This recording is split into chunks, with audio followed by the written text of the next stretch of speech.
రే ఏంట్రా చేతిలో? Progress reports బాబాయ్. ఏదిటి? రే ఏంట్రా ఈ మార్కులు అన్ని 9లు 10లు? నేను స్కూల్లో ఉన్నప్పుడు నాకు ఎన్ని వచ్చాయో తెలుసా?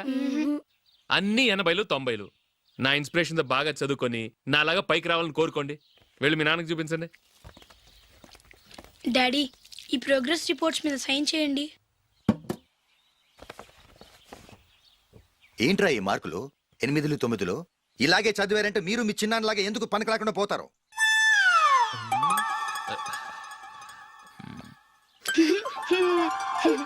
ఏం చేయమంటారు డాడీ? ఏదన్నా డౌట్ అడిగితే ఎవ్వరూ క్లియర్ చేయట్లేదు. సరే ఓ ట్యూషన్ మాస్టర్ని ఏర్పాటు చేస్తాను, బుద్ధిగా చదువుకోండి. ఈ పెన్ ఒకటి రాసి చావదు, దీన్ని మార్చేయాలి.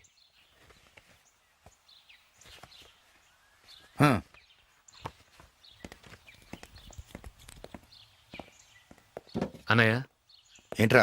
క్లోజ్ ఫ్రెండ్ పెళ్ళి ఒక 500 ఇస్తే గిఫ్ట్ కొనుకెళ్తాను. నువ్వు గిఫ్ట్ తీసుకెళ్తే నువ్వు కష్టపడి సంపాదించి కొనుక్కొచ్చావనుకుంటాడా? బేవర్స్ గాడివని తెలుసుగా, ఊరికే వెళ్ళి చేయి కలుపు, అదే ఎక్కువ. ఒట్టి చేత్తో వెళ్తే నాకు అవమానంగా ఉండదు? పని పాట లేకుండా ఖాళీగా తిరుగుతున్నావు, ఇది మాత్రం నీకు అవమానంగా లేదా? పోరా. పెన్ను మార్చుకోవటం కాదు, ముందు నీ క్యారెక్టర్ మార్చుకో.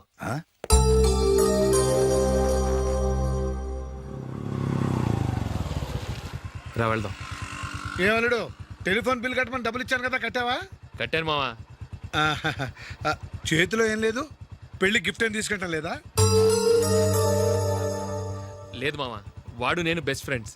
నేను గిఫ్ట్ తీసుకెళ్తే ఏంట్రా అంత పెద్దవాడు అయిపోయావా, గిఫ్ట్ తెచ్చి నన్ను పరాయవాడిని చేస్తున్నావు అని వాడు ఫీల్ అవుతాడు. జూలీకి వాడితే నాకు అంత ఫ్రెండ్షిప్ లేదు. ఓహో అలాగా, జాగ్రత్తగా వెళ్ళండి.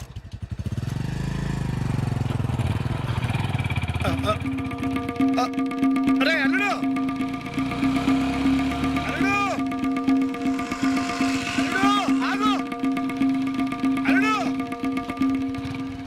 ఆగరా. అశోక్ డాడీ ఆగు, ఆగు, ఆగు, ఆగు, ఆగు, ఆగు. ఏంటి మా పరిగెత్తుకొస్తున్నావు? ఎంత క్లోజ్ ఫ్రెండ్ అయినా ఒటి చేతులతో వెళ్తే ఏం బాగుంటుందిరా? సొంతాన నమ్మిలో ఏమీ తీసుకెళ్లకుండా వెళ్తే మర్యాద ఇవ్వటం లేదు. నువ్వేం చేస్తావంటే ఈ ఉంగరం తీసుకెళ్లి పెళ్లి కొడుకు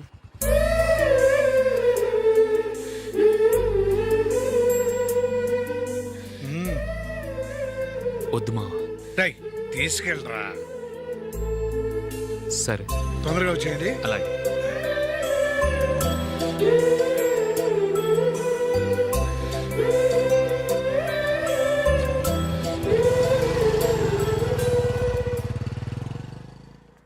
ఏమిటండి ఇది? వయసులో ఉన్న పిల్లల్ని మీరే అలా ఒంటరిగా బైక్ మీద పంపిస్తున్నారేంటి? పంపిస్తే ఏంటంట, వాళ్ళు ఏమైనా లేచిపోతారా లేకపోతే లాడ్జికి పోతారా? అలా అని కాదు. ఆపోయా, వాళ్ళు చిన్నప్పటి నుంచి కలిసిమెలిసి పెరిగారు. వాళ్ళ వయసుతో పాటు వాళ్ళ స్నేహం కూడా పెరిగింది. అంతేగాని నువ్వు అనుకున్నట్టు వాళ్ళ మనసులో చెడు ఉద్దేశాలేం లేవు. అది కాదు, నేను చెప్పొచ్చేది ఏమిటంటే. ఆపోయా, వాళ్ళని చూస్తుంటే నాకు తప్పుగా అనిపించడం లేదు. నీకు తప్పుగా అనిపిస్తే ఈ ఊరు వదిలిపెట్టి పారిపో.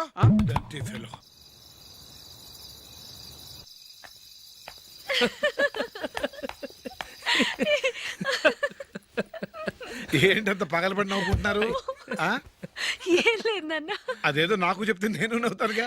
మేము పెళ్లికి వెళ్ళామా, అక్కడ తెలిసింది పెళ్లి కూతురు ఫాదర్ మా హోల్ తెలుగు మాస్టర్ అని. నమస్కారం మాస్టర్. నమస్కారం. మీరు ఎవరు? మేము సార్ మీ ఓల్డ్ స్టూడెంట్స్. నేను అశోక్, ఇది జూలీ. ఓహో మీరా, బాగున్నారా? బాగున్నాను సార్. నమస్కారం. ఇందులో అంత నవ్వడానికి ఏముందమ్మా? చెప్తాను. మీరు పెళ్లి కొడుకు ఫ్రెండ్స్ అండి? అవునండి. పెళ్లి కూతురు తండ్రి కూడా మాకు తెలుసండి. మేము చిన్నప్పుడు ఆయన దగ్గరే చదువుకున్నాం. చాలా మంచి మనిషి. ఆయన మనసుకు తగ్గట్టే మంచి భార్య దొరికింది. ఆయన భార్యని మీరెప్పుడు చూసారండి? ఇప్పుడే డైనింగ్ హాల్లో. ఎక్కడ చూసారు? డైనింగ్ హాల్లో. అప్పుడు ఏమైంది? ఆవిడని తీసుకెళ్లి చూపించావా? ఒకటే గొడవ. ఆ బండావిడే మా మాస్టర్ గారు పెళ్ళం. మరి ఆ సరసాలాడిన అమ్మాయి ఎవరు? ఆ ఇంటి పని మనిషి.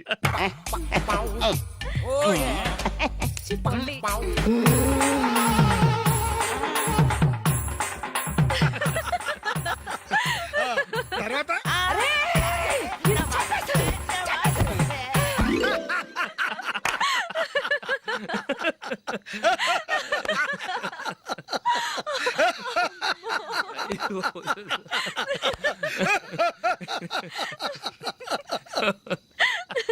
రండి భోంచేద్దాం. అయ్యో. రండి నాన్న. నాన్నా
ఏదో ఒక రోజు మీ వాడు ఆ అమ్మాయితో మీ ముందుకు వచ్చి నిలబడతాడు. ఈవిడే మా ఆవిడ అని మీ నెత్తి మీద ఓ పిడుగులాంటి బాంబేస్తాడు.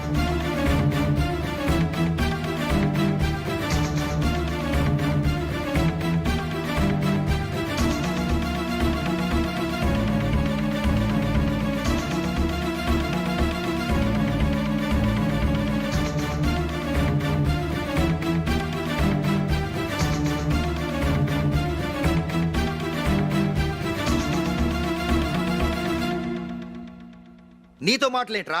నీకు ఇంట్లో ఉండే అర్హత పోయింది. ఈ క్షణం ఇంట్లోంచి పోరా.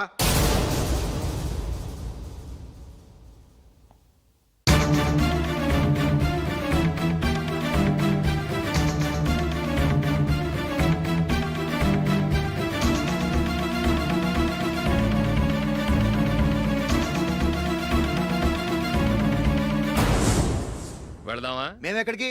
ఈ ఇంట్లో నీకెంత హక్కు ఉందో నాకు అంతే ఉంది. తాత ఆస్తి మీద కొడుకులు కాకుండదు, మన వాళ్ళకే. ఆ పైన తాతకు తప్ప ఎవరికి నన్ను ఇంట్లో నుంచి బయటకు వెళ్ళమనే హక్కు లేదు. ఇల్లు విడిచి వెళ్ళడం అంటూ జరిగితే అందరం బయటికి వెళ్ళాలి. ఇల్లు అమ్మితే వచ్చిన డబ్బుని అందరం సమానంగా పంచుకోవాలి. లేదా అందరం కలిసి ఇక్కడే ఉండాలి. చెప్పండి, ఏం చేద్దాం?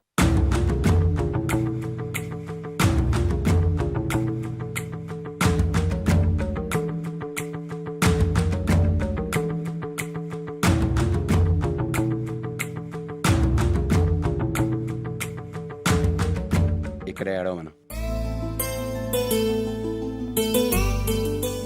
రాజులే,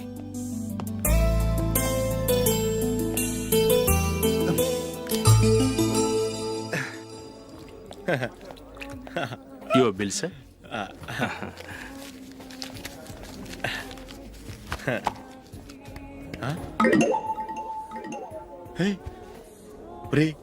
దొరికేసేవరా? పరిస్థితి మర్చిపోయాను. అయ్య బాబాయ్, దెబ్బైపోయాను రా. నేను కూడా పర్స్ తీసుకురావడం మర్చిపోయాను రా. అవును మరి, నువ్వు తెస్తే అందులో డాలర్స్ గోల్డ్ బిస్కెట్స్ ఉంటాయి. మహా అయితే లాటరీ టికెట్ లాండ్రీ బిల్లు ఉంటాయి, అంతే కదా? ఊరుకురా. 450 రూపాయలు బిల్లు అయింది. ఇప్పుడు ఏం చేయాలి? ఒరేయ్, అక్కడికి ఐడియా రా. ఉన్నానండి. నమస్తే సార్. సారీ సార్, ఆ రోజు జరిగింది మీరు ఇంకా మర్చిపోలేదు అనుకుంటాను.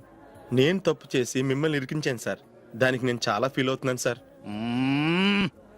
సార్, ఆ రోజు నేను చేసిన తప్పుకి శిక్షగా ఈ రోజు మీ బిల్ నేను పే చేస్తాను సార్. నా బిల్లు పే చేయడానికి నువ్వెవడివి? అమ్మో, నీతో మాట్లాడితేనే డేంజర్. ఏంటి సార్ ఇది? తప్పులు చేయడం మానవ సహజం. తప్పు ఒప్పుకున్నప్పుడు మనసుని ఏ మనిషి అయినా క్షమించాలి సార్. నన్ను క్షమించండి సార్. మీ బిల్ నన్ను పే చేయనివ్వండి సార్, ప్లీజ్ సార్. వద్దు బాబు వద్దు. నేనే ముష్టోడు కాదు, నా దగ్గర డబ్బులున్నాయి. నా బిల్లు నేనే ఇచ్చుకుంటాను. ఒకవేళ డబ్బులు లేకపోతే ఇదే హోటల్లో పిండి రుబ్బుకుంటాను కానీ నీ దగ్గర మాత్రం పైసా తీసుకోను. వెళ్ళు వెళ్ళు. సారీ సార్, నేను వస్తాను సార్. పదరా, మనసున్న మనుషులే లేరు. ఛే, దొంగ వెతవు. ఇలాంటి వాళ్ళని నమ్మకూడదు. బిల్లు ఇచ్చినట్టు ఇచ్చి ఏదో తిరకాసు పెట్టి మోసం చేస్తారు. ఇలాంటి సమయంలోనే మనం చాలా తెలివిగా వ్యవహరించాలి, తెలిసిందా? సార్ ఏంటి? బిల్ నేను పే చేస్తున్నాను. వద్దు, నేను పే చేస్తాను, నువ్వు వెళ్ళు. ఓకే, బిల్ ఆయన ఇస్తారంటండి. ఓకే, వస్తానండి. వీడు వస్తాడని తెలిస్తే ఇంకో బిర్యానీ తినేవాని కదరా. నేను ఇంటికి పాస్లెట్కి వెళ్ళి ఉన్నా. పెద్ద పెద్ద మునగాళ్ళం చూసాం. ఏంటే ఇది? 2 ఫ్రూట్ సలాడ్లు తిన్నాము, 500 రూపాయలు బిల్లా? మీ బిల్లు 50 రూపీసే సార్. పక్క టేబుల్ బిల్లు కూడా మీరే ఇస్తాన్నారు కదా, రెండు కలిపి 500 రూపీస్.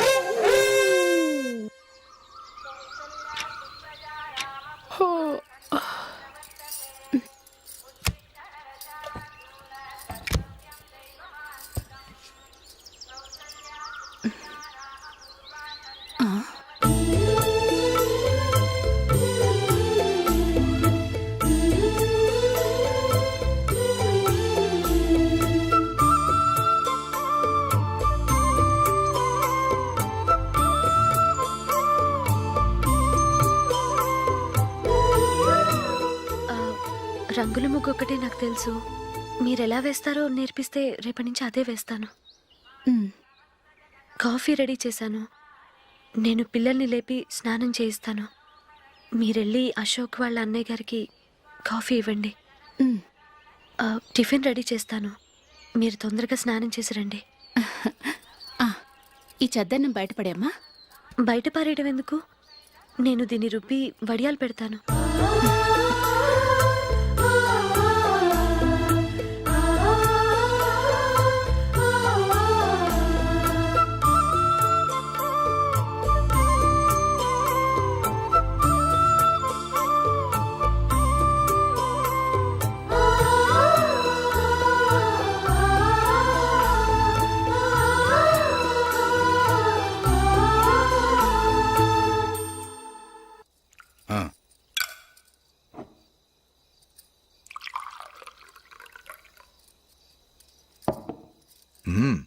ఈ రోజు వంటలు కాస్త బాగున్నట్టున్నాయి. ఇవన్నీ ఆ జూలీ చేసిందండి. ఒరే పెద్దోడా, రోజు మనం చద్దనాన్ని వేస్ట్ గా బయట పారేసేవాళ్ళం కదా, ఆ పిల్ల దాన్ని రుబ్బి పిండొడియాలు పెట్టింది. మమ్మీ ఇది అర్థం కావట్లేదు, కొంచెం చెప్పువా. నేనేమన్నా ఖాళీగా ఉన్నానా? వడ్డిస్తున్నాను కదా, తర్వాత రా. ఏది ఆ ఒడియాలు ఇలా ఇవ్వు.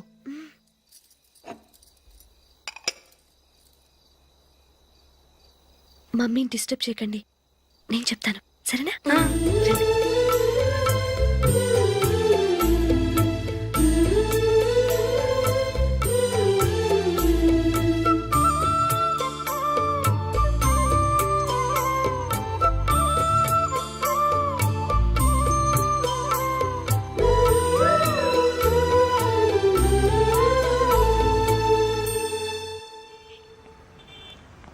ఎందుకు జూలీ మీ నాన్నగారు ఇన్సూరెన్స్ డబ్బుతో ఈ కెమెరా కొంటాం?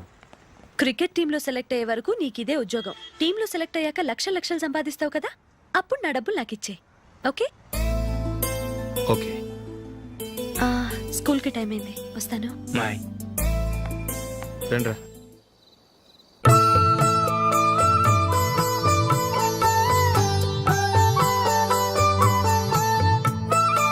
కాఫీ తీసుకోండి.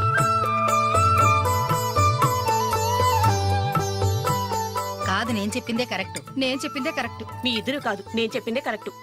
దేని గురించి పిన్ని గారు మీ ఆర్గ్యుమెంట్? ఏమీ లేదు హేమ.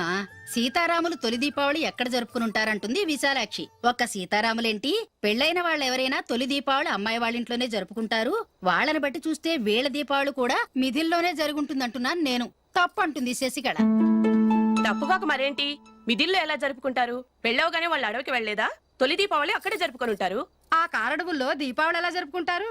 14 సంవత్సరాలు వనవాసం ముగిశాక అయోధ్యకు వచ్చి అప్పుడు జరుపుకుని ఉంటారు. మీ ఇద్దరు చెప్పింది తప్పు, నేను చెప్పిందే కరెక్ట్. కాదు, మీ ఇద్దరు చెప్పిందే తప్పు, నేను చెప్పిందే కరెక్ట్. నేను చెప్పిందే కరెక్ట్. కాదు, నేను చెప్పిందే కరెక్ట్. ఒక్క నిమిషం, నేను చెప్పనా? ఆచారం అనుష్ఠానం అన్నీ తెలిసిన మేమే తెలియ కొట్టుకుంటున్నాం. క్రిస్టియన్ పిల్లవి, నీకెలా తెలుస్తుంది? ఏదో నాకు తెలిసింది చెప్తాను, తప్పైతే క్షమించండి. సరే చెప్పు. ఆంటీ, రామావతారం తర్వాత కదా కృష్ణావతారం. కృష్ణావతారంలో నరకాసురుడు చచ్చిపోయిన ఆనందంలో దీపావళి చేసుకుంటారు. దీన్ని బట్టి చూస్తే రామావతారంలో అసలు దీపావళే లేదు. అలాంటప్పుడు వాళ్ళు తొలి దీపావళి ఎలా చేసుకుని ఉంటారు?